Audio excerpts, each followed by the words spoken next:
Muted says, Sergio, what is your cash position sizing? How do you adjust how much you're holding the sidelines, and do you have minimum threshold? Good question. No, at the moment, my cash position is about 85%.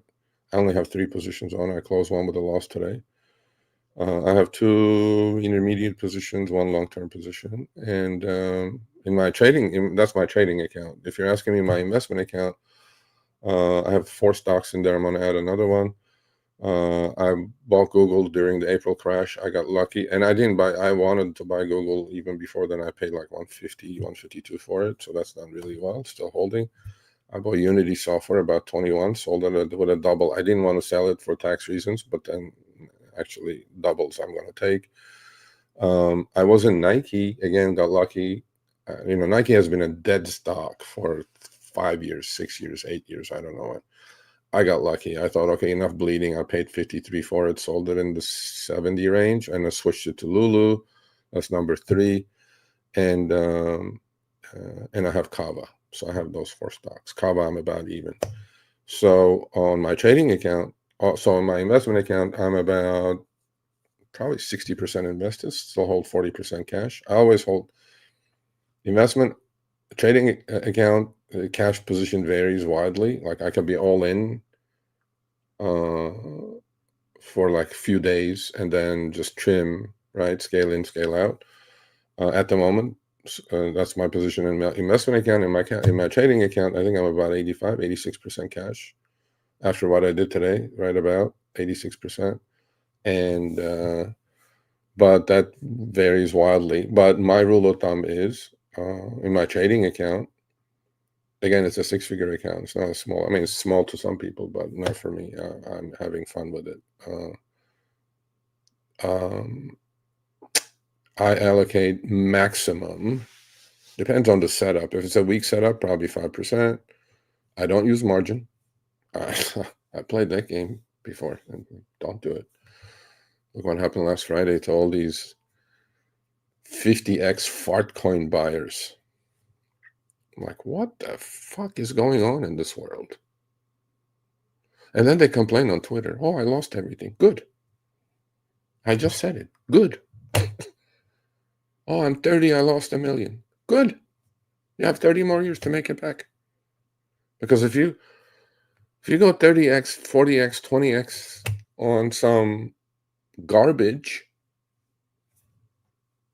and you got liquidated, tough.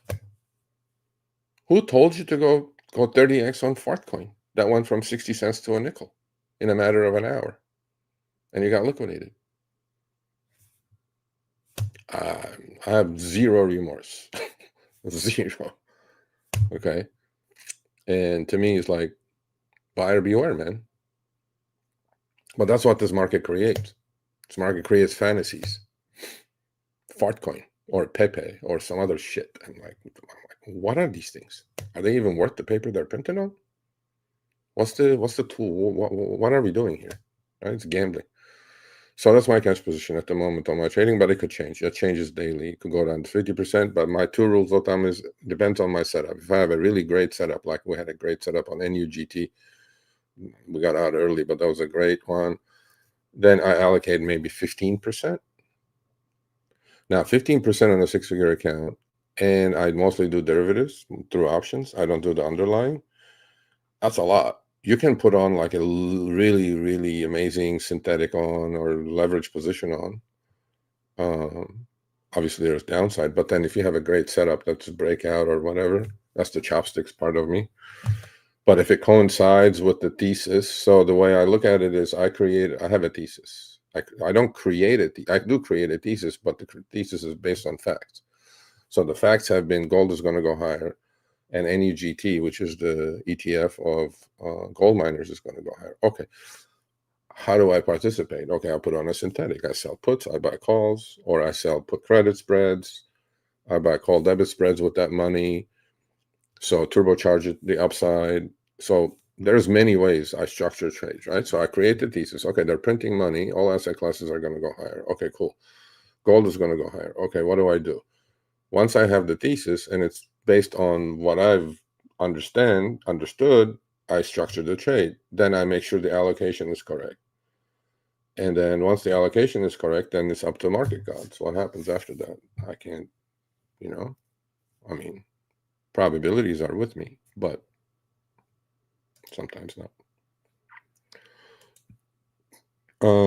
Fed panics and aggressive rate cut. Well, 2020 QE outlier because it was due to the pandemic, right? I mean, the economy was at a halt. Everybody's at home. We are on 75% of our GDP is consumer spending. I mean, everybody's at home, not spending. I mean, we're literally we've gone off the deep end here. But what I'm saying is that the difference between 08 and 2020 is 12 years. In 12 years, we'll have to spend 10x the money we spent to save all the banks, all the shit banks in the country in 2008. This one, it cost us 10x. Next one's going to cost us 10x too, probably. That's why all these asset classes are going to go higher and higher and higher, because once that money comes into the system, they don't take it out. They leave it there. You know what I'm saying? Again, please go check out the M2 correlation. Superimpose SPX over M2, superimpose gold over M2, superimpose Bitcoin or Ethereum over M2. You guys will understand there's a very strong correlation between those things. And that's the correlation I follow.